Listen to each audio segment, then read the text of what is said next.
This is the Investor Mindset Podcast. So what is a real estate syndication and why is this such a powerful tool? Real estate syndication is just a fancy term for a group investment in real estate, right? So we've got our active sponsors or our operators or our general partners, GPs sometimes they're called, who are responsible for managing the investment and then making those day-to-day decisions. And then we've got our passive investors, which are also called the limited partners. Limited partners have limited liability. They invest their capital alongside the general partners and they pool their resources together to go and buy larger real estate assets. Syndication allows you to partner with operators and invest your money in real estate together with absolute experts, people who are the best of the best in their field. They absolutely know and have already executed this business plan over and over and over again so that you know most likely they're going to be able to do it again and again and again, and that you're going to be able to participate in that. Of course, the past does not equal the present or the future. However, when somebody's gone through something multiple times, they've had that experience, they've applied that multiple times. When you're investing with an operation team that have members that are phenomenally good at what they do and they've got a track record to represent it, it's a great place to invest. And one of the keys to understand is that a real estate syndication is oversought and is regulated by the SEC. So a syndication is a security, and a security is a tradable financial instrument. And so what that really means is that the SEC, this governing body, says, hey, we want to protect investors. We want to make sure they're investing in assets or in classes with operators that are following a certain set of guidelines. And so they've provided those guidelines, and we're able to file under an exemption where we've got a very specific set of criteria that we need to fall within and how we can set up these investments. And so then real estate investors are able to then invest within that entity. And as a reminder, I'm not an attorney, so you've always got to consult one, and nothing that I say is legal advice. However, but just understanding how this is structured is really important. And one of the key things that makes this a security versus, other types of real estate is that we've got a managing partner and we've got a limited partner.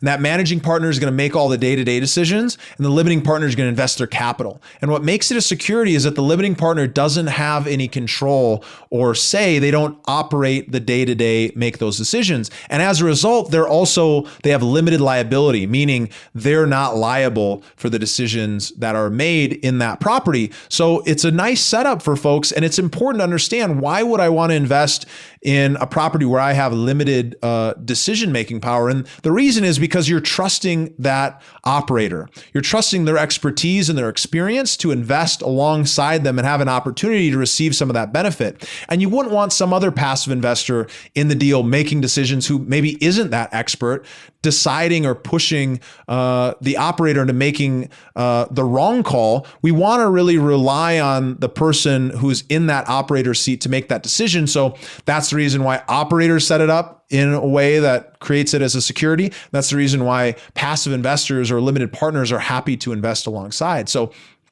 let's kind of go through a little bit of an example here so that you can understand how one of these deals might work, right? So if I've got a deal under contract and I'm an operator and I'm going to pay $12 million for that property, I might need $3 million to close, and I might need another $1.5 million to renovate the property, to upgrade it, to achieve the business plan that we have in place for this property. So in total, I would need $4.5 million. And as the operator, we could invest 100% of our own capital, go and buy this property ourselves, and be into the deal without sharing any of the upside with any of our investors. However, the reason that we do this, the reason why we don't go down the path of doing direct investment without going the syndication route is that this would be the only property we'd be able to buy. Maybe we'd be out of capital, but rather by going out and partnering with our limited partners, we're able to then go buy multiple properties. We're able to put our capital across multiple deals. We get diversification within our portfolio and within all of theirs.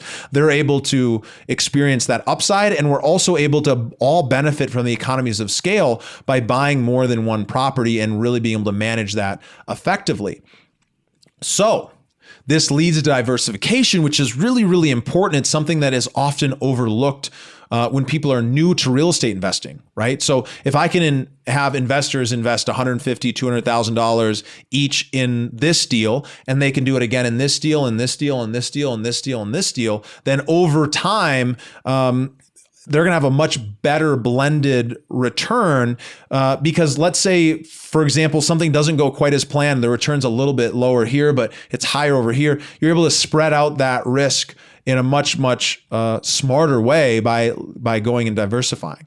So the way that this works is that each passive investor is going to invest their capital into this deal. They're each going to buy shares into the property, right? Into the security. So you're going to invest 100,000, and then another investor is going to commit 50,000, and another investor is going to commit 200,000, and so on and so forth until we reach the 4.5 million.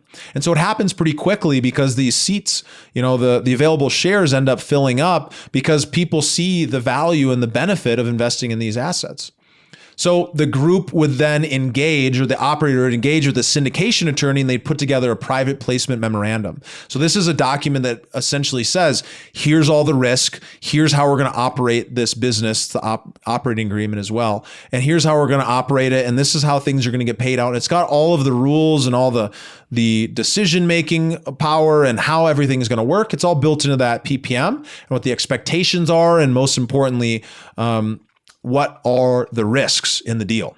And so we put together that PPM, and then we go out and we, finish purchasing the property and then operate it. And so typically on a syndication team, you're going to see the general partners, which are AKA the sponsors. This is going to include people who are going to be the KP, the key principal, the loan guarantor, the person who's going to sign on the loan, or the multiple people who are going to sign on the loan. They've got to have a certain amount of net worth in order to sign on that loan because they are liable for the decisions that are made in this property. Remember, as a limited partner, you're not liable, but as a general partner, you are liable.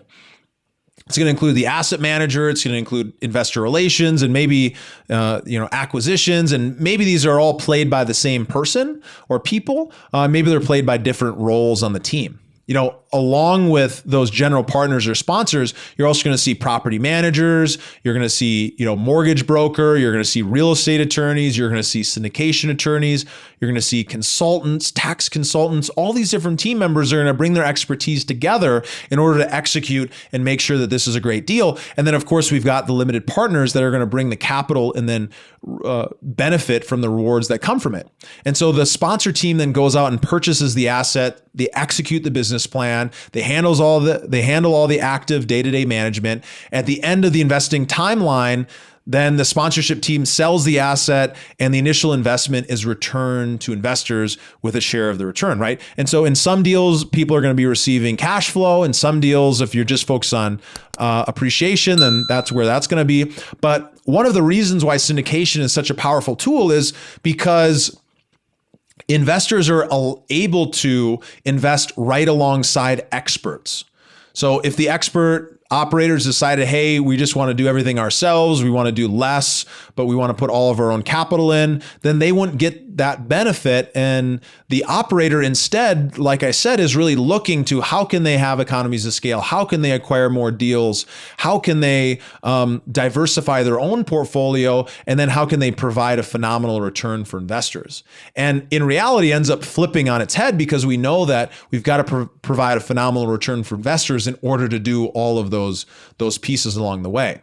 And the reason why this is important for passive investors, and the reason why a lot of passive investors like these types of deals, is they're able to invest in institutional style real estate assets that are much, much stronger than many of the smaller residential type assets without needing to have the experience or capital to go and do it on their own. If you were to just go out and want to buy a $10 million building and you didn't have any experience, even if you had the down payment, Fannie Mae or Freddie Mac or any of these other lenders out there, you'd have a hard time signing on the loan. You'd have a hard time not having that experience. They're not going to want to take the risk as your partner because, essentially the mortgage company, the the lender is your partner in this deal. They're going to be putting up a majority of the capital. And so you're able to, and the passive investors are able to invest in these institutional style deals, and they're able to become direct owners and benefit from the equity.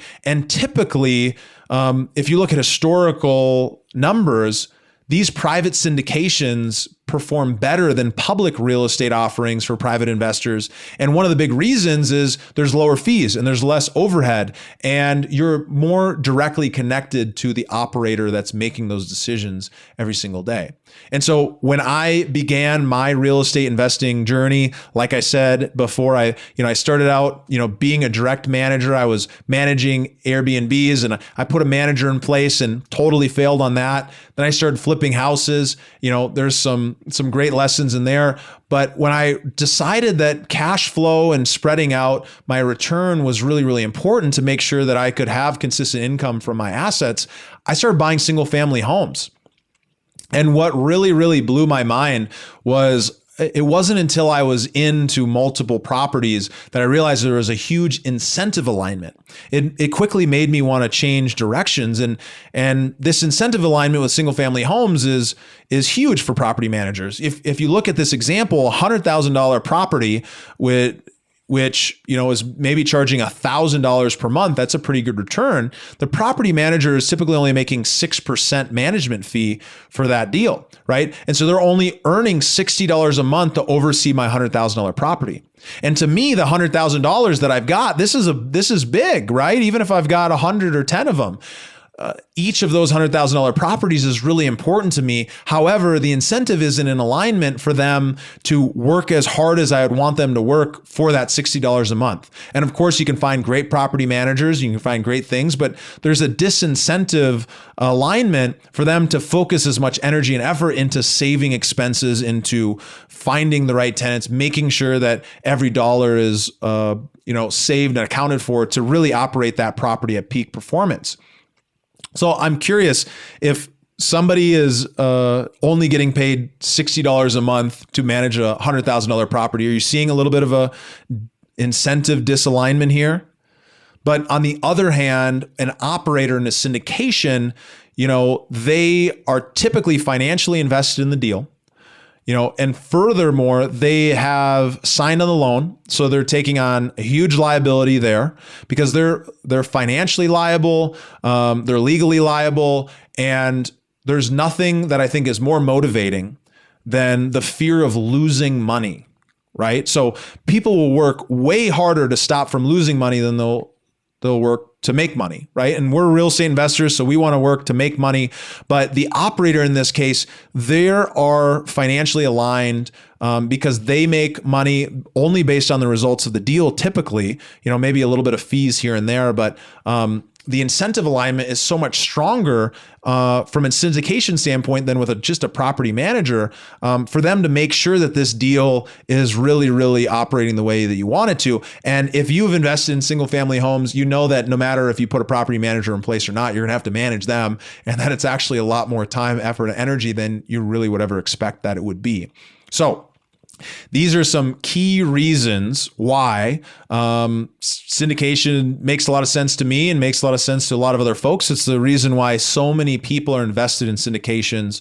And a little bit of an overview of how it works, right? You're essentially investing, pooling your capital together into an investment with an expert operator. That person or operating team is going to make those decisions and really find a way to lead to the biggest return. That operator is going to be paid typically based on the rewards only after hitting a certain investment hurdle, after hitting a certain level of return that they're promising to investors or they're projecting to investors. And the incentives are aligned to make sure that that operator is going to put everything they have into making sure that not only are you going to be able to have your money returned, but you're also going to make a good return on your money. And so it's one of the reasons why I invest in syndications, why I'm an active syndicator, because I see the benefit from both sides. And so if you guys have any questions about this, please feel free to reach out to me on Instagram, Twitter, LinkedIn, Facebook, or via email, and shoot any of your questions over. I'm happy to answer. I'm happy to answer them in a future Mindset Minutes episode. And as a reminder, go and grab the full guide, because we've put a lot of effort into over 10,000 words diving deep into the passive investing playbook, the ultimate guide for passive real estate investing, where you're going to be able to learn how to lay the foundation so that you can be confident to make the right decisions for your investing career. Do you need to go active, or should you be on the passive side? Is syndication the right fit, or is, maybe there another route? You're gonna be able to learn a lot of these things and more. If you haven't caught the rest of these episodes that are diving into some of these key pieces on the passive investing front, please head back and head forward and listen to them, because they're really gonna make a difference. And as a reminder, I'll leave you as I always leave you, to live a life worth inspiring others. And you can do so today by going out and applying what we learned here today, by going out and understanding more about this type of investment, understanding if this is the right investment for you, and most importantly, making a decision to go out and invest in this way, or whatever way ends up fitting you the best, so that you can start building that war chest towards financial freedom, to live the life that you dream of, that you desire, and that you know is possible and you're capable of living. Thank you for listening to the Investor Mindset Podcast. If you like what you heard, make sure to rate, review, subscribe, and share with a friend. Head over to theinvestormindset.com to join the Insider Club, where we share tools and strategies from the top investors and entrepreneurs on how to take it to the next level.